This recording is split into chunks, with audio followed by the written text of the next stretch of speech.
అవని అయితే ఇంట్లో వాళ్ళ అత్తయ్య మామయ్యతో ఇలా అంటూ ఉంటుంది. పల్లవి పెళ్ళి అయితే చేసేసుకుంది కానీ తనతో కలిసి కాపురం చేయడానికి మాత్రం నచ్చుకోనట్టుగా ఉంది. నాకెందుకో అనుమానంగా ఉందని చెప్పి అవని అంటూ ఉంటుంది. అది విని వాళ్ళ అత్తయ్య మామయ్య అయితే ఒక్కసారిగా షాక్ అయిపోతారు.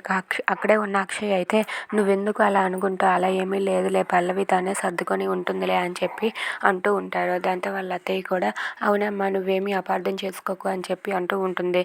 దాంతో అవని సరే అత్తయ్య అని చెప్పి అక్కడి నుండి వెళ్ళిపోతుంది. ఇంతలో వాళ్ళిద్దరూ అక్కడ కూర్చొని ఉంటే కమల్ నువ్వు ఈ పాలు తాగేసి సగం పాలని పల్లవికి ఇవ్వు అని చెప్పి అంటూ ఉంటుంది. అది విని అక్కడ ఉన్న పల్లవి ఒక్కసారిగా షాక్ అయిపోతుంది. ఏంటి వాడు ఎంగిల్ చేసిన పాలు నేను తాగాల బాబోయ్ అని చెప్పి చాలా చిరాకు పడుతూ ఆ కమల్ వైపు చూస్తూ ఉంటుంది.